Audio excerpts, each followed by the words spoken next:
ॐ तव कथामृतं तप्तजीवनं कविभिरीडितं कल्मषापहं श्रवणमङ्गलं श्रीमदाततं भुवि गृह्णन्ति ये भूरिदा जनाः। श्री रामकृष्ण वचनामृत परिच्छेद 40 दक्षिणेश्वर में भक्तों के साथ श्री रामकृष्ण देव बातचीत कर रहे हैं। भक्त कथा प्रसंग में भक्त कहते हैं, महाराज संसार में रहकर भगवान को पाना बड़ा ही कठिन मालूम पड़ता है। ऐसे कितने आदमी हो सकते हैं जिनको भगवान लाभ हुआ है? ऐसा तो कोई देखने में नहीं आता। श्री राम कृष्ण उत्तर देते हैं, क्यों नहीं होगा। सुना है एक डिप्टी है, बड़ा अच्छा आदमी है, प्रताप सिंह उसका नाम है। दान, ईश्वर की भक्ति आदि बहुत गुण उसमें हैं। मुझे लेने के लिए एक बार आदमी भेजा था। ऐसे लोग भी तो संसार में होते हैं। श्री राम कृष्ण और कहते हैं, लेकिन भगवान को पाने के लिए साधना चाहिए, साधना की आवश्यकता है। फिर क्यों नहीं होगा?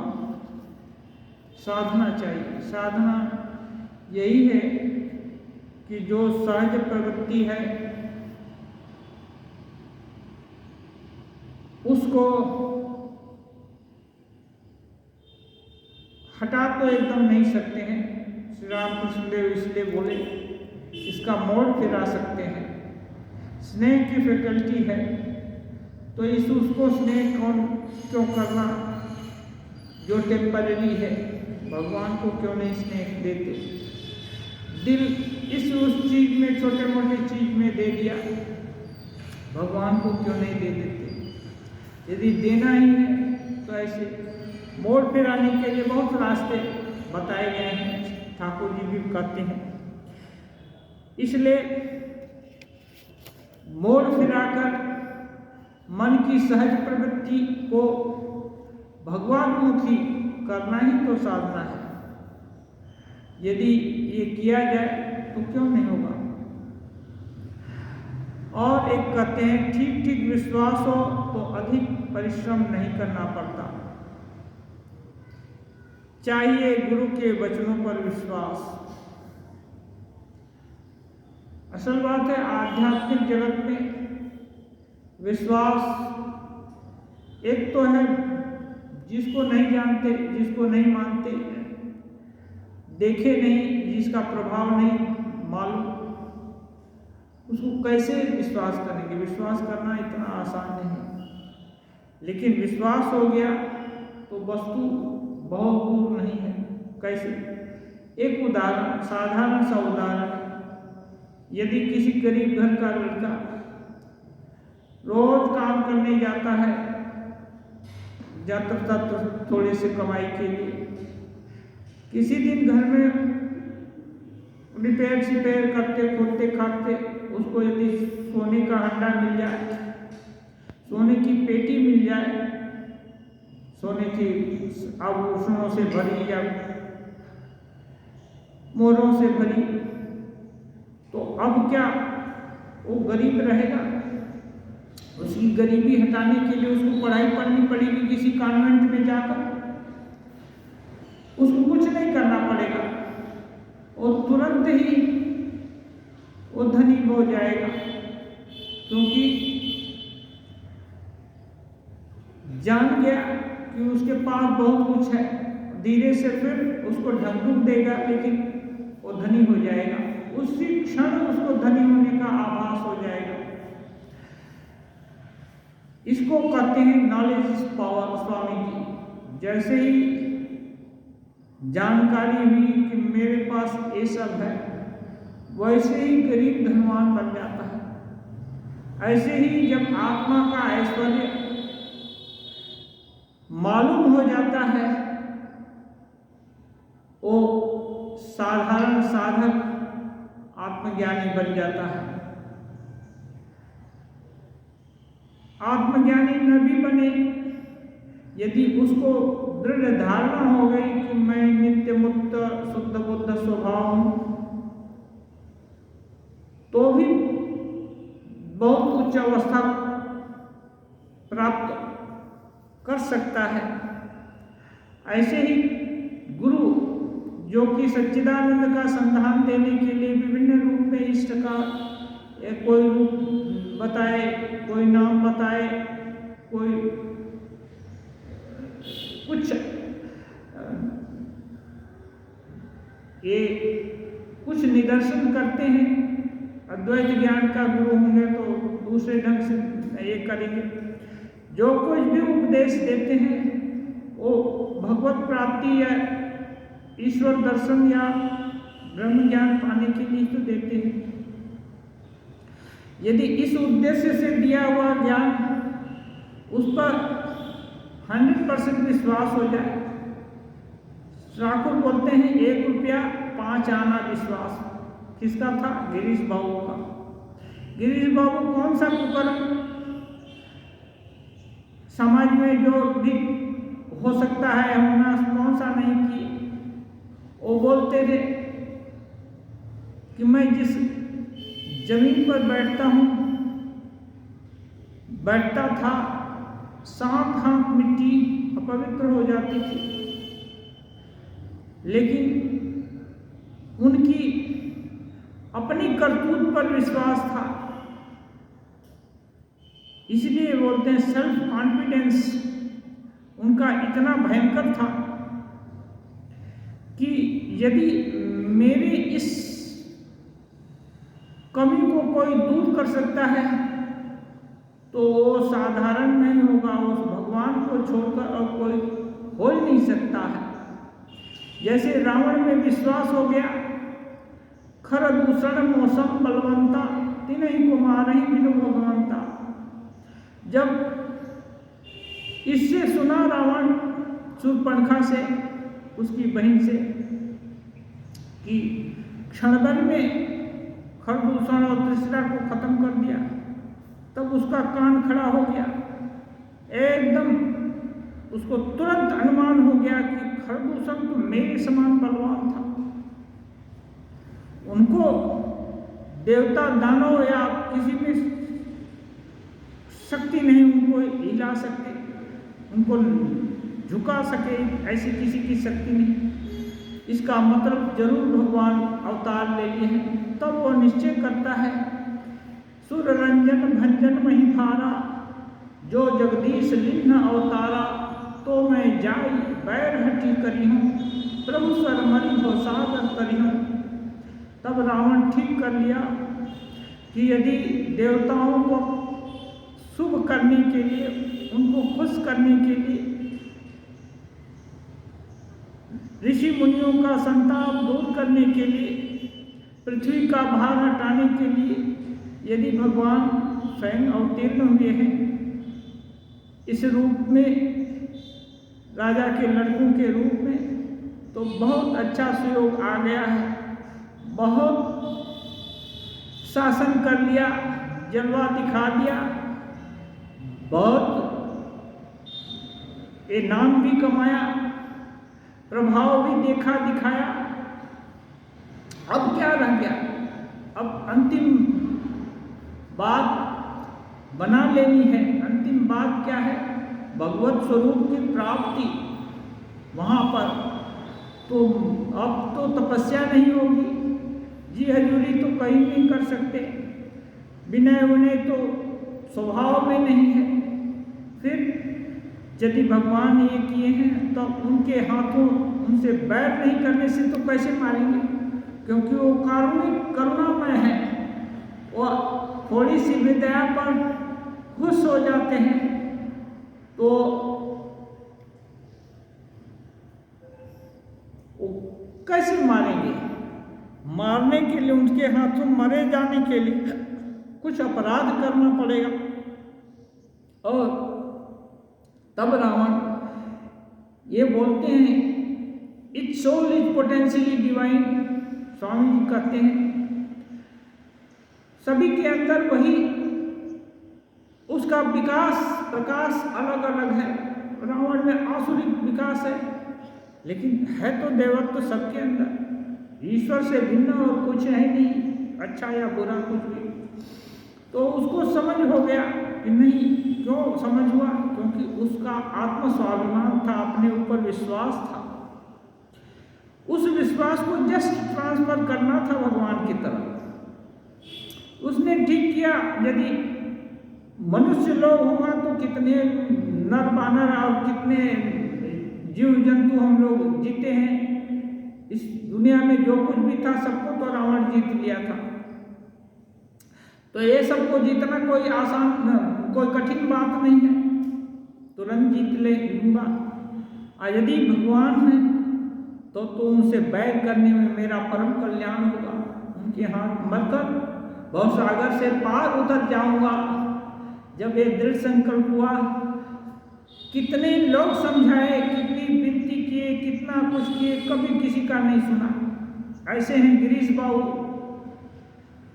ये कहते हैं कि कौन सा अपराध मैंने नहीं किया, कौन सा गुनाह नहीं किया जो उनकी धारणा में है।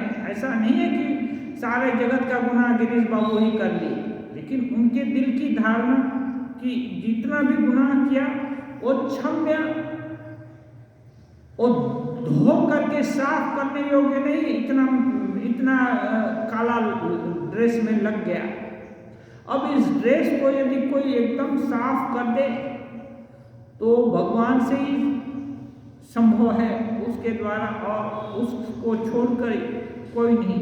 इसलिए जिस समय श्री रामकृष्ण देव बोलते हैं कि दो समय भजन कर लेना, वो भी नहीं कर सकते।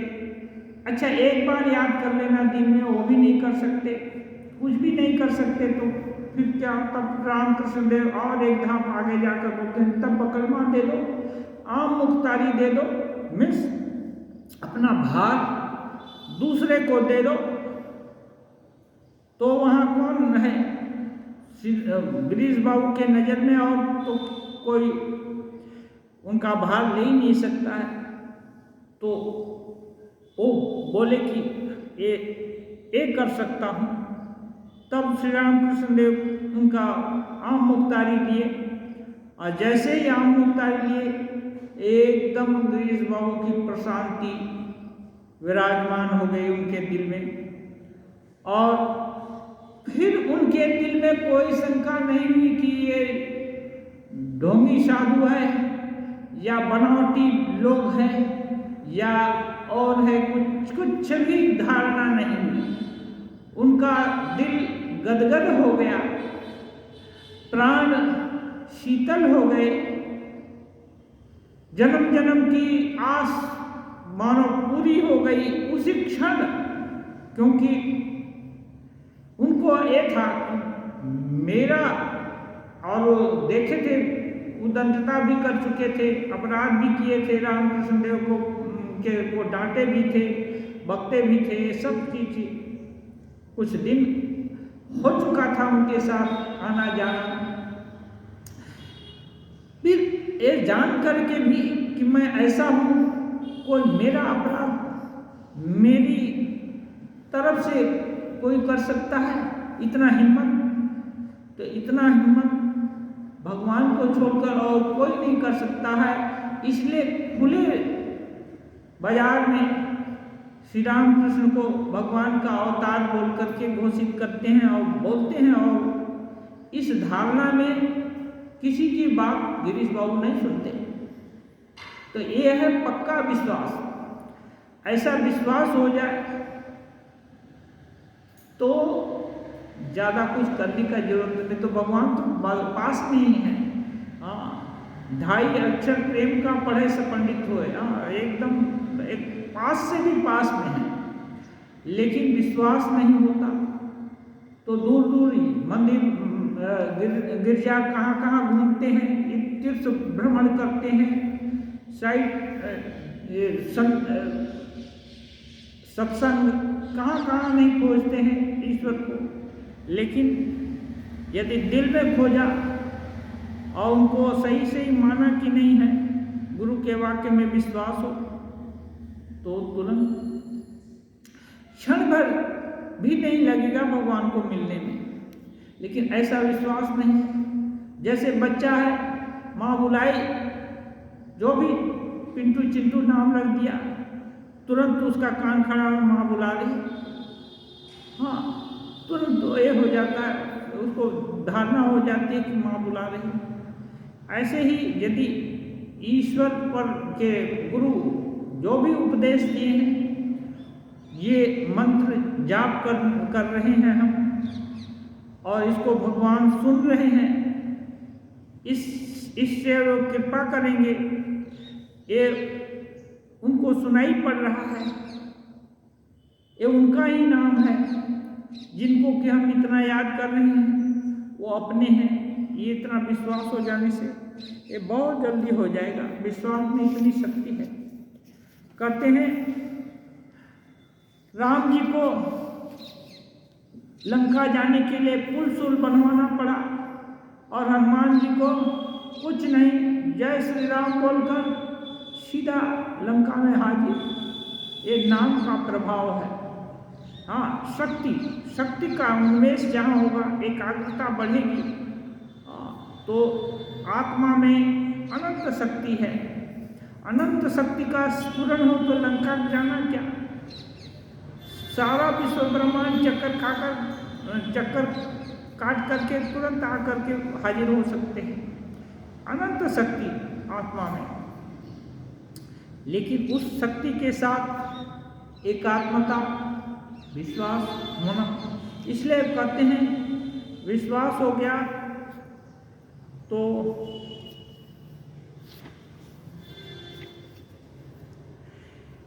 ज़्यादा मेहनत नहीं करना पड़ता। अब उदाहरण देते हैं। व्यासदेव यमुना के उस पार जाएंगे, उतरने में इतने में वहाँ गोपियाँ उधर आ गई। वे भी यमुना जी के उस पार जाएंगी गोरस बेचने के लिए, पर नाव नहीं मिलती, नौका नहीं है। गोपियों ने कहा, महाराज अब क्या किया जाए, क्योंकि ये ऋषि थे, ऋषि लोग कुछ भी कर सकते हैं, ऐसी धारणा सामान्य आदमी की। गोपी कहते हैं नौका नहीं है, नदी में बहुत जल है, क्या करें।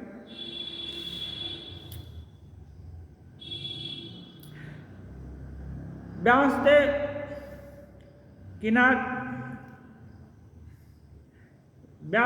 कहते हैं, अच्छा तुम लोगों को पार कर दूंगा, करने की शक्ति है, पार किए देता हूं तुम लोग को, लेकिन एक काम करना होगा, मुझको बड़ी भूख लगी है, खाना बहुत सारा गोरस ले जा रहे हैं, मलाई मक्खन दूध दही बहुत कुछ ले जा रहे हैं लोग बेचने के लिए। तो खाना देखकर जो अंतरात्मा है उनको खाने का इच्छा हो गया। तो उनको इच्छा हो गई, जैसे ही हो गई, ये लोग महापुरुष लोगों को ऐसा नहीं, ऐसे भूख नहीं लगती, इच्छा हो गई तो भूख लग गई। इच्छा हो गया कि जर हो जाएगा, तो राजा महाराज को जर हो जाता था। वो देखते थे कोई आ रहा ऐसा आदमी जिससे मिलना नहीं चाहते हैं, वो खराब आदमी है, तो बोलते देखो देखो जर आ रहा है, और वो कांपने लगते, और उसे वो देखता तो जर ही आ गया, और उनसे मिलने किसी को नहीं देगा। हाँ, और वो उनको लिटा देता, सच में जर आ जाता, ऐसा नहीं कि उसके चले जाने के तुरंत बाद वो ठीक भी हो गए, ऐसा नहीं। तो महापुरुष लोग जो भी चाहेंगे वो हो जाता। तो ये बोलते हैं मुझको बड़ी भूख लगी है, तुम्हारे पास कुछ है? कुछ क्या, देख ही रहे हैं बहुत सी कुछ है, देख कर ही तुम भूख लगी। हाँ, तो कुछ है का मतलब तुम लोग कुछ खिला सकता है क्या? गोपियों के पास दूध, दही, मक्खन आदि था, सब कुछ उन्होंने खाया। तुम्हारे पास कुछ है, मैंने कुछ खिलाएगी? तो जो भी दूध, दही, मक्खन सब था, सब उनको दिया, सब खाए अच्छा से। आप कितना खाएंगे? ऐसा तो नहीं कि सिद्धि का प्रदर्शन करके पूरा सबका हांडी खाली कर दी, थोड़ा 1-2 हांडी खाली करेंगे, जो भी हो खा लिया।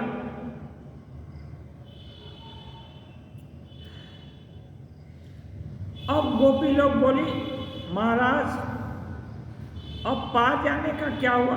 आप खा तो लिए, आप बोले पार करा देंगे।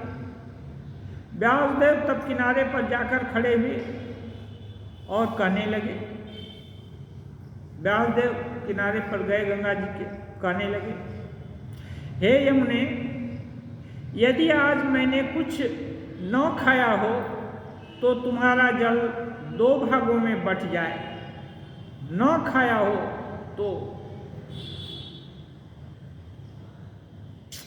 यह कहते ही जल अलग अलग हो गया, 2 भागों में बट गया। गोपियां यह देखकर दंग रह गई, सोचने लगी, इन्होंने अभी अभी इतनी चीजें खाई हैं, फिर भी कहते हैं यदि आज मैंने कुछ न खाया हो।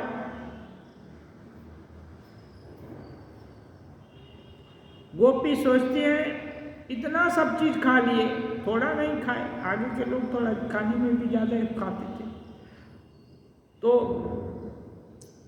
बोल रहे ये नहीं। और आश्चर्य की बात, इनके इतना बोलते ही जल 2 भागों में बट गया।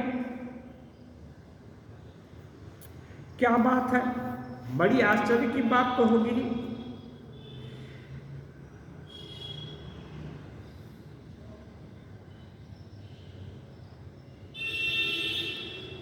यही दृढ़ विश्वास, श्री राम कृष्ण देव कहते हैं, यही दृढ़ विश्वास है, मैंने नहीं। हृदय में जो नारायण है उन्होंने खाया है।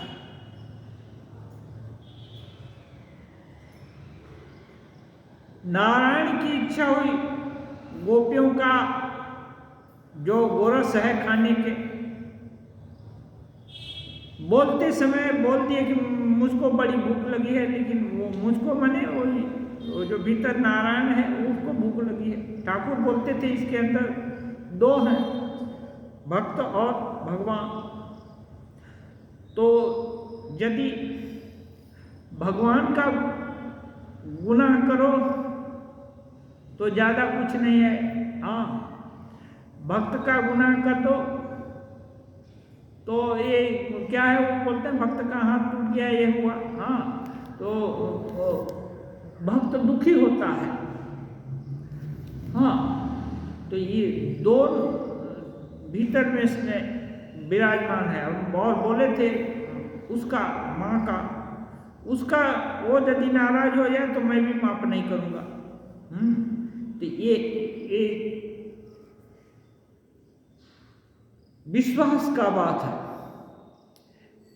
उनको दृढ़ विश्वास है कि नारायण खा रहे हैं। और ठाकुर को एक बार ये जो योगिन माँ देखी भी थी, खा रहे हैं, वो ले आई है खाना, माता जी दिया खाना ले आई, खा रहे हैं, खाए जा रहे हैं। तो हठात ठाकुर पूछे कौन खा रहा है, तो देखते हैं सांप जैसा कोई चीज आता है और वो गप से जैसे हाथ में उठाते हैं एक एक कौर, वो सांप लेकर के भीतर चला जाता है। तो ये बोलती है हम तो देख रहे हैं कोई दूसरा ही खा रहा है आपके भीतर बैठकर। हाँ तो बोलते तो तुमने ठीक देखा। तो ऐसे ही महापुरुष लोग जो विदेह हो गए हैं, हम लोग सदेह हैं, जो कुछ भी करते हैं कहते हैं, लगता है कि यही देह कर रहा है, यही देह सोच रहा है, लेकिन ये लोग विदेह हैं। अब वो जानते हैं कभी कभी सदैव भी रहते हैं, देह में भी रहते हैं, इसलिए ये कुछ गड़बड़ हुआ तो गिर गए तो हाथ टूट गया। हाँ, कभी देह में मन है और ये करने लगे, क्या बोलते हैं, धोने लगे। वह लाटू महाराज में कौन धो रहे थे तो ठाकुर उफ उफ करके ये कर दिए। तो बोले अच्छा बूढ़ा गोपाल महाराज कर रहे थे तो ठाकुर करे, वो बोले थक अब और नहीं दूंगा। तब वो ठाकुर बोले नहीं, ये देखो मैं मन को हटा देता हूँ, अब तुम करो, हाँ पूरा करो। ठाकुर इस विद्या को जानते थे, आधा तिया सफाई करने को पसंद नहीं करते थे, पूरी सफाई करो। मन को हटा दिए, इसके बाद और कोई कष्ट नहीं और कोई म्लानता नहीं। इसलिए कभी कभी देह में, कभी कभी देह में है। तो उस समय खाने के समय राहुलदेव सोच रहे हैं कि नारायण खा रहे हैं, और जैसे ही बोले जमुना जी भी सुन लिया। तो ऐसा विश्वास यदि हो कि मैं देह नहीं, इसके भीतर देही हूँ, तो साधना बहुत जल्दी पूरी हो जाती है। गुरु जी जो बोला उसके ऊपर पूरा विश्वास हो जाए तो तुरंत ज़्यादातर साधना क्या है, अपना अविश्वास, उसको बहुत तरह का धारणा है, हजारों तरह की, लाखों तरह की धारणा है, उसको निगेट करते ही, उसको नहीं हटाते ही समय चला जाता है। एक धारणा बन जाए तो वस्तु लाभ होता है। स्वामी जी भी बोले हैं कहीं कहीं, सफलता का रहस्य ये है, एक चीज, एक विचार ले लो। वो कोई ब्रह्म ज्ञान के लिए ही नहीं बोले हैं, वो कोई भी सफलता, जागतिक सफलता या कोई भी सफलता, कहीं भी सफलता चाहते, एक विचार ले लो, उसी को सोचो और उसी का सपना देखो, उसको ही अपने रग रग में बिन जाने दो, एकदम पूरा शरीर मन माने उसी विचार के माने सराबोर हो जाए, और दूसरे विचार को थोड़ी देर के लिए एकदम छोड़ दो। सफलता का यही रहस्य है। ये श्री रामकृष्ण देव के जीवन में हम पग पग पर दिखाई दिया। और ठीक किए झाऊ तला जाएंगे तो अगल बगल नहीं देखते, सीधे झाऊ तला दिखता है, इधर उधर का चीज दिखता ही नहीं उनको, सीधे जाते हैं। और ठीक किए कि इस्लाम की साधना करेंगे तो काली मंदिर दिखता ही नहीं, इतनी प्यारी काली माँ जिनके लिए नाक रगड़ते थे, जिनके आदर्शन होने से, जिनको हर समय जिनका दर्शन करने उनको तरफ देखते ही नहीं देखते हैं। जो संकल्प कर लिया उसकी सिद्धि हुए बिना और दूसरा कुछ देखते ही नहीं। तो ये सफलता का रहस्य है।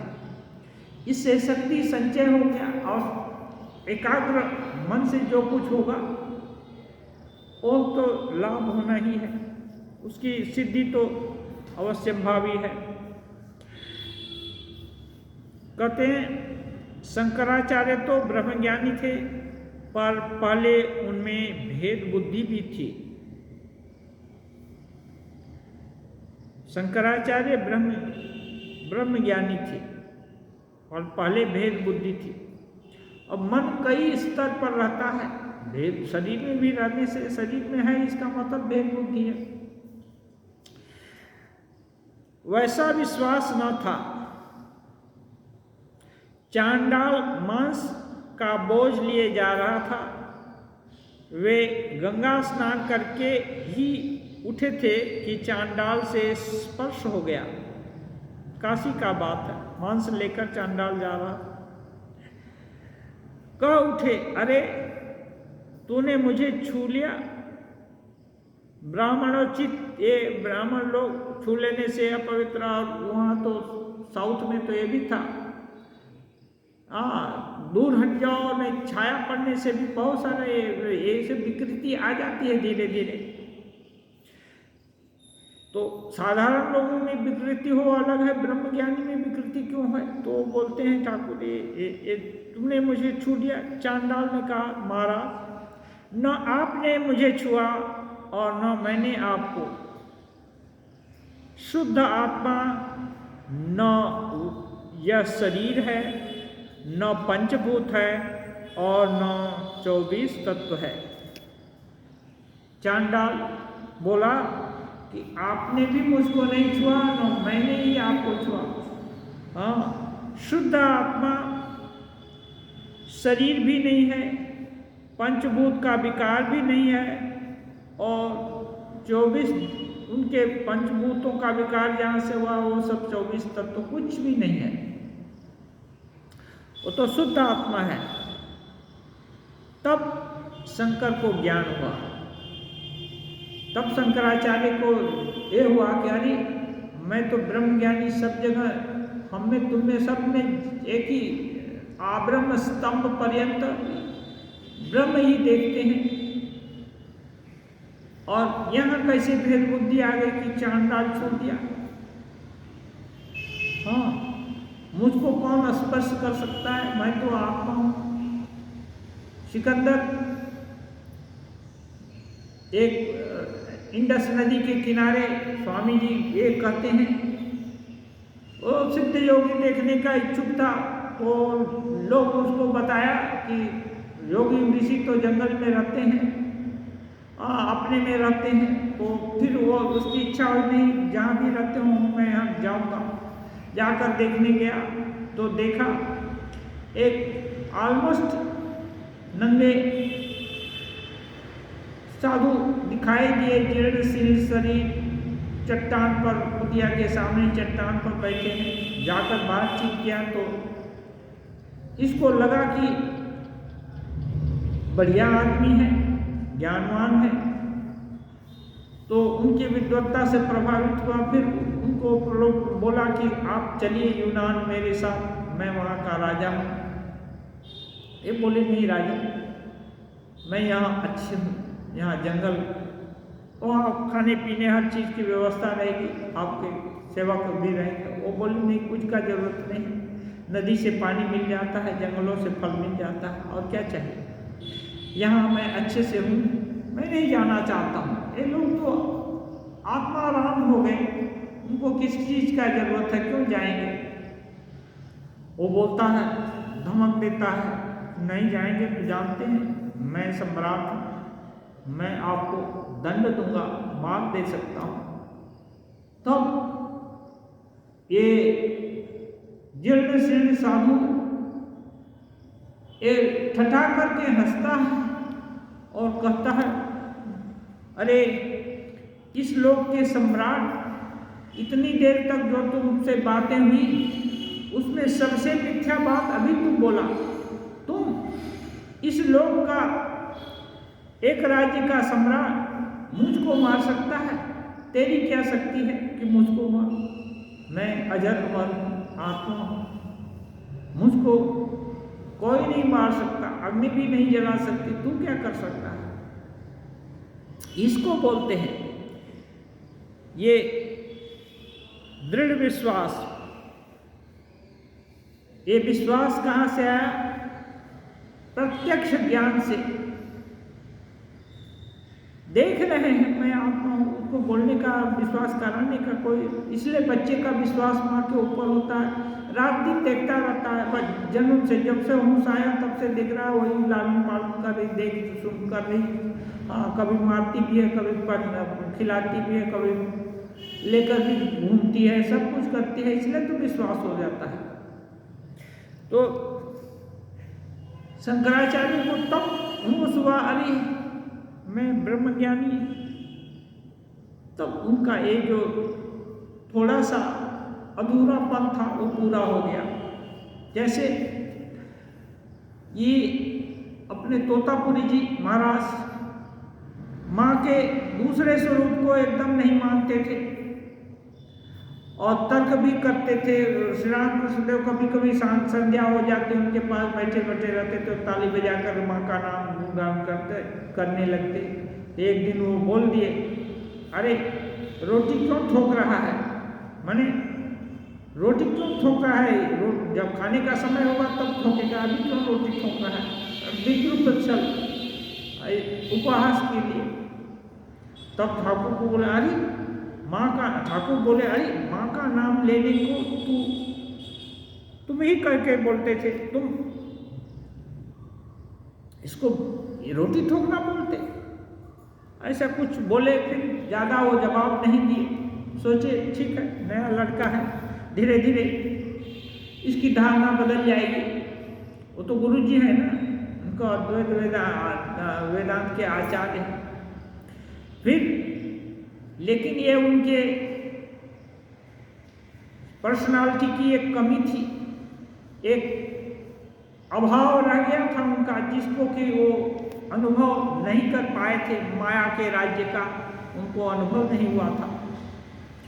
अब श्री राम कृष्णदेव के संस्पर्श में जो भी आया, कुछ भी उनका उपकार किया तो उसको भी उल्टा मिला।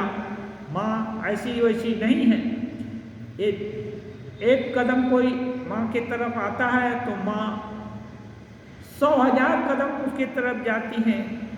वो हेल्प करने के लिए आए तोतापुरी जी, तो यहाँ भी एकदम भयंकर पेट में व्यथा हो गया उनका एक दिन रात को, और गंगा जी में सोचे प्राण विसर्जन कर देंगे। ब्रह्म चिंतन में ब्रह्म का ध्यान लगता ही नहीं है, कैसे भी कर कितना भी कोशिश करते हैं, शरीर से मन उचटता ही नहीं, हटता ही नहीं है।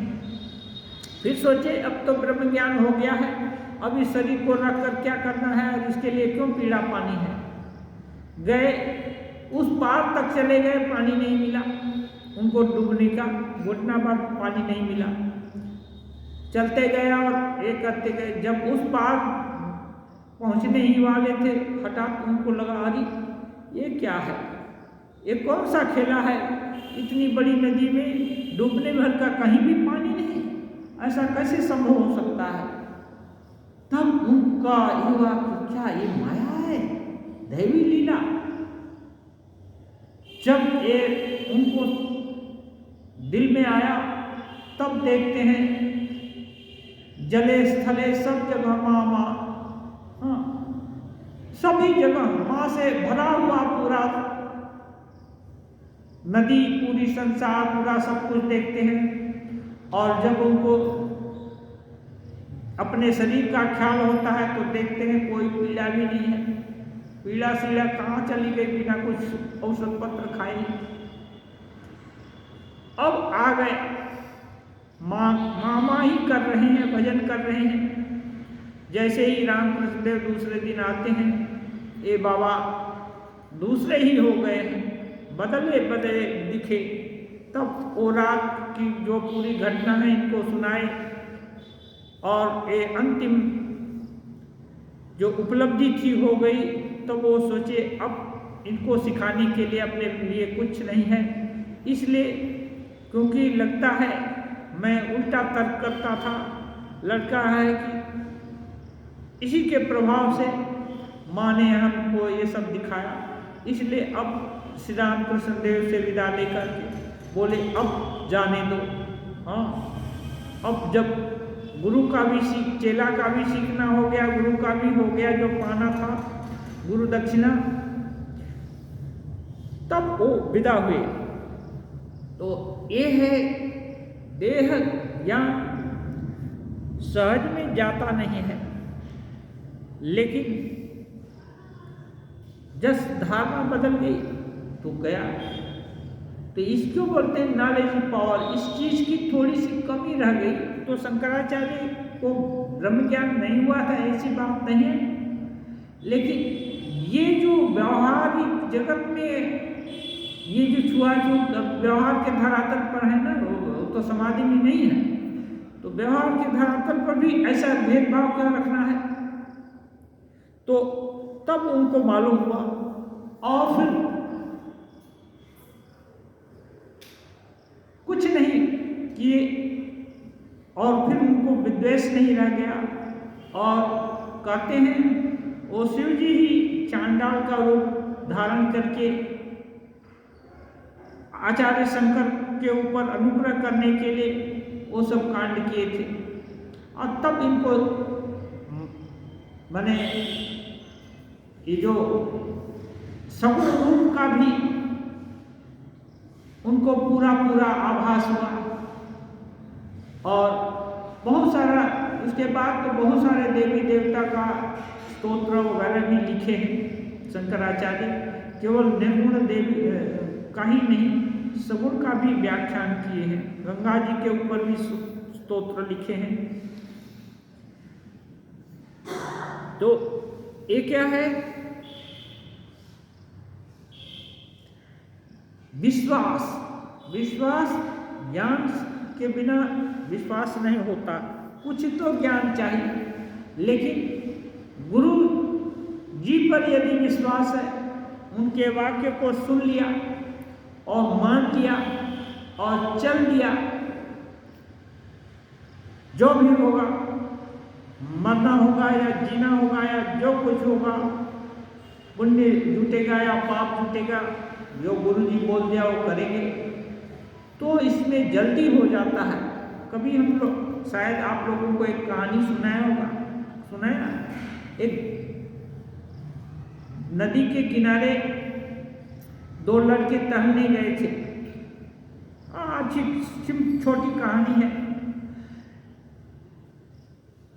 एक मुनि जी लोग, ऋषि मुनि और साधु संत लोग पहले के जमाने में जमीन का तो अभाव नहीं था, जहाँ कहीं भी कोई झोपड़ी बना ले। आजकल जैसे सभी जगह आरक्षित है, ये है, ऐसा नहीं था। तो नदी के किनारे एक कुटिया बनाकर एक महात्मा जी रहते थे और एक दो लड़के घूमने के लिए नदी के किनारे टहलने के लिए आए, आपस में गपशप करते। तो देखा एक सुंदर बेंगलोर का वो जो मॉडल है बाहर में बरामदा में रखा हुआ है। तो एक लड़का उस बंगला को, मिट्टी का बंगला था, देखकर बड़ा अच्छा लगा। बोला महात्मा जी इसको हमको दीजिए। वो बोले बेटा इसको यदि तुम चाहते तो 5 रुपये तुमको देने होंगे। तब सस्ती का जमाना है, चांदी का रुपया या जो कुछ भी होता रहा उस समय, उस जमाने की कहानी है। इसके जेब में था पैसा। वो बोला ठीक है महात्मा जी ये लीजिए। दिया और उसको तब वो महात्मा जी उसको दे दिए। ठीक है ले लो बेटा, ले लिया और थोड़े ही चल दिया वापस। थोड़े ही दूर गया तो दूसरा दोस्त बोलने लगा, अरे तुम पागले थे, मिट्टी का चीज खिलौना, इसके लिए तुम 5 रुपया निकाल कर दे दिए, मोल भाव किए होते। ये साधु ये लड़का बोला, अरे छोड़, साधु महाराज को तो ऐसे ही देता है कोई कोई। हाँ हम 5 रुपया दे दिए तो कौन है, मांगे और दे दिए, छोड़। और चला गया।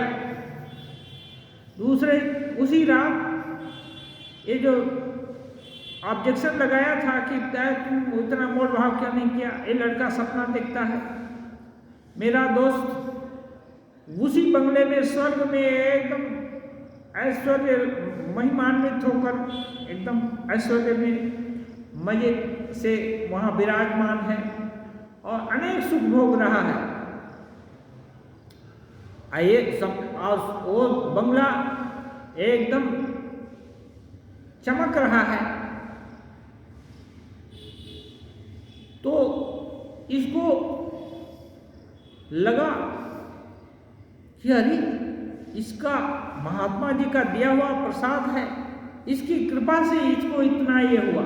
हाँ नहीं तो एक साधारण मिट्टी का चीज नहीं है। मैं मूर्ख जो बंगला नहीं किया। हाँ और उसको भी बोलने लगा तुम इतना पैसा क्यों दिया। हाँ महात्मा जी की कृपा से वो इतना पुण्यवान हो गया कि स्वर्ग में ये विराजमान है, उसका भविष्य।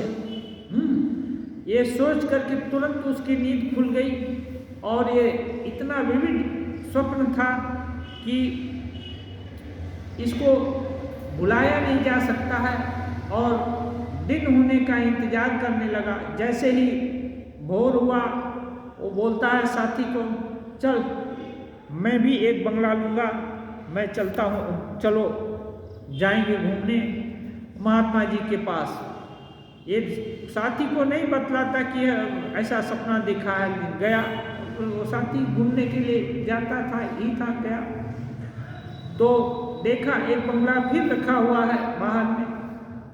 महात्मा जी से ये बोला, महात्मा जी ये 5 रुपया लीजिए, हमको बंगला दे दीजिए। महात्मा जी बोले, बेटा अब 5 रुपये देने से नहीं मिलेगा, तुमको 10 रुपया देना होगा यदि इस बंगला को चाहिए तो। तब ये हानि को लिया, वो बोला, महात्मा जी कल ही तो इसको 5 रुपये में हमारे दोस्त को दिए और आज 10 रुपया क्यों कहते हैं। महात्मा जी बोले, बेटा उसने मेरे ऊपर विश्वास करके मैं जो बोला उसको तुरंत कर दिया, कुछ राम रहीम नहीं किया, और तुम अब तो इसका प्रभाव देख चुके हो। अब जब प्रभाव देख चुके हो तो तुमको ज्यादा मूल्य देना पड़ेगा। ये बात है, गुरु जी के ऊपर विश्वास है। ना देखे नाम सुने काने, मन गिए ताए लिप्त हो लो, बंगला में गान है। ना देखे नाम सुने काने, और तुमको देखा नहीं, तुम्हारा नाम भी सुना, कान से भी सुना वो भी, और मन हमारा कि जाकर तुम्हारे चरण कमल में लिप्त हो गया। तो इसको बोलते हैं विश्वास। ये ऐसा गुरु जी के वाक्य में यदि किसी का विश्वास हो जाए तो जल्दी सहायता हो जाती है। हाँ, अब 10 रुपया नहीं देना पड़ेगा, ये हो जाता। जो कुछ भी 10 रुपया देना माने ज़्यादा कष्ट उठाना, ज़्यादा साधना करना। तो विश्वास का फल ऐसे है। हाँ, इसलिए कहते हैं अभी जिसको विश्वास कर लिया तो हो सकता है गड्ढे में भी ले जाकर गिरा दे, ऐसा भी है, क्योंकि सभी गुरु तो वैसे होंगे ऐसी बात नहीं है। हाँ, कौन सा अच्छा गुरु है कौन नहीं है, इसलिए उसकी परख तो शुरू में कर लेनी चाहिए। लेकिन जब कर लिया, आश्वस्त हो गए नहीं ठीक है, तब फिर अविश्वास नहीं होना चाहिए। चाहे जो भी हो, चाहे जो भी हो, अविश्वास नहीं होना चाहिए। हाँ, गुरु जो उपदेश दिए हैं उसको पूरा करना है और उस उपदेश पर अविश्वास नहीं होना चाहिए। इसलिए ऐसे यदि पूरा विश्वास होगा तो सिद्धि लाभ जल्दी होगा। इसलिए बहुत सारा चीज बोला गया, गुरु के पास ज़्यादा रहना भी नहीं चाहिए। ज़्यादा रहेंगे तो हो सकता है कोई दोष दिख जाए और फिर अविश्वास आए, तो ऐसा नहीं है। जो ऐसे बंगला में तो और भी है कि यदि हमार गुरु सूढ़ी बाड़ी जाए तो हमार जने नित्यानंद राय, मीन्स हमारे गुरु यदि वेश्यालय में जाते हैं तब भी हमारे लिए वो नित्यानंद राय माने नित्यानंद ये गौरांग महाप्रभु के अन्यतम पार्षद हैं। हाँ, बहुत श्रेष्ठ उन्नत महात्मा, भगवत कृपा लब्ध महात्मा। हाँ, जिनको भगवान आलिंगन मुहुर्मुहुर करते थे। तो नित्यानंद राय के, इसलिए अपने गुरु का दोष न देखे, इसको बोलते हैं। क्यों? ये गुरु का दोष देखने से फिर वो जो साधन पद्धति पता है उसलिए उस पर चलने का उत्साह घट जाएगा। उत्साह घट गया तो वस्तु लाभ नहीं हुआ, और उत्साह नहीं घटा इसलिए ज़्यादा गुरु के संपर्क में भी रहने का जरूरत नहीं, अच्छा नहीं है। क्यों? स्वाति नक्षत्र का बूंद, एक बूंद पड़ गया मुंह में तो जाकर सीपी अतल गर्त में जाकर क्या बोलते हैं, मोती बनाती है। हर समय वो ताकती रहे कि मोती कब बनेगा। इसलिए गुरु का उपदेश पाया और अतल गर्त में डूब गया। हाँ, इसलिए बोलते हैं कि शुरू में गुरु का जांचाई ये सब कर लेना चाहिए। उसके बाद तब गुरु करना चाहिए, और गुरु कर लिया फिर छोड़ दो, फिर और इब्बट खत्म हो जाना चाहिए, तब विकास होगा। और हमारे संघ में ऐसा है, हमारे संघ में जो भी गुरु हैं श्री रामकृष्ण देव के प्रतिनिधि के रूप में दीक्षा देते हैं। हाँ, कहे वो रहें या नहीं रहें, अपने संघ से जो कोई भी दीक्षित हुआ है श्री रामकृष्ण देव की कृपा, और जितने भी अच्छे अपने संघ के साधु हैं सबकी शुभकामना वो दीक्षा लेने वाले दीक्षार्थी के पास अवश्य रहेगी। ये सामूहिक प्रयास है, लेकिन जब करना, ध्यान करना, उसकी धारणा करना, वो व्यक्तिगत रूप से करना पड़ेगा। इसलिए यहाँ डाउट का स्थान नहीं है इसकी सत्यता या इसमें कि या अच्छा है या बुरा है। इसलिए हमारे गुरु लोगों के पास कोई भक्त या कोई साधु ब्रह्मचारी भी नहीं रह पाते, क्योंकि हमारा क्या बोलते हैं, ये संघ में ढांचा है। हमको संघ में सेवा काम करना पड़ता है, गुरु दीक्षा दिया और फिर चलते बने, और हम जहाँ भी कुछ सेवा करते हैं मानते हैं गुरु की भी सेवा हो रही है और संघ रूपी गुरु की सेवा हो रही है, इष्ट की सेवा हो रही है। हाँ, और इस प्रयास से हम उन्नत होने का ये करते हैं। तो इसमें यदि विश्वास हो तो जल्दी हो जाता है, और विश्वास कम हो तब वो विश्वास लाने के लिए जो है अविश्वास को हटाने के लिए प्रयास करना होगा। एक छोटा सा और है, जड़ भरत राजा रहुगण की पालकी के जाते समय जब आत्मज्ञान की बातें करने लगे, तब राजा ने पालकी से नीचे उतरकर कहा, आप कौन हैं? जड़ भरत ने कहा, जड़ भरत उत्तर दिए थे, नेति नेति, मैं शुद्ध आत्मा हूँ। उनका पक्का विश्वास था कि वे शुद्ध आत्मा हैं। ये जड़ भरत का कहानी एक बार हम कभी बताए होंगे। तो ये है, उनका विश्वास था, इसलिए वो ठीक किए, माँ के गर्भ में ही ठीक किए कि पिछले जन्म में भूल हुई, हिरण के प्रति दयालु होकर के हिरण करते रह गए, और उसको सोचते सोचते शरीर छूटा तो हिरण बन गए। अब वो भूल नहीं करेंगे, इसलिए मुँह ही नहीं खोले, और जब मुँह खोले तो ये चरम आत्मज्ञान का उपदेश दिए राजा रहुगण को। ये भी अच्छा राजा था, इसलिए वो मुँह खोले। हाँ, और तब उत्तर में बताया कि मैं शुद्ध आत्मा हूँ।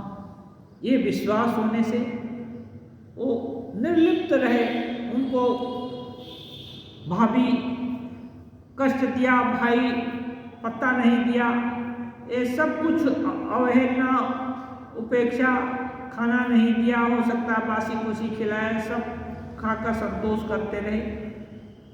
और जब घर से निकाल दिए गए तो ये घटना घटी। तो ऐसे लोग निर्विकार रहते हैं, उनको सम्मान मिला तो भी, अपमान मिला तो भी, सब ईश्वर की इच्छा, ये अपने से ही। तो ऐसे आत्माराम लोग, इनका चरित्र का जो कि आत्माराम होना चाहता है, उनसे उसको थोड़ा चरित्र की धारणा करनी पड़ेगी, और इस विश्वास को अपने अंदर धीरे धीरे जमाने का कोशिश करना होगा। जो भी कैसे होगा, जो भी विपरीत विचार आते हैं उनको तर्क से जैसे अपना दिल माने उस ढंग से अपने को मनाना पड़ेगा, और जब मान गया एक बार तब झंझट दूर हो गई। ओम निरंजनम नित्यमनंतरूपम भक्तानुकंपाधृत विग्रहं वै ईशावतारं परमेशमीड्यं तं राम कृष्णं शिरसा नमामि।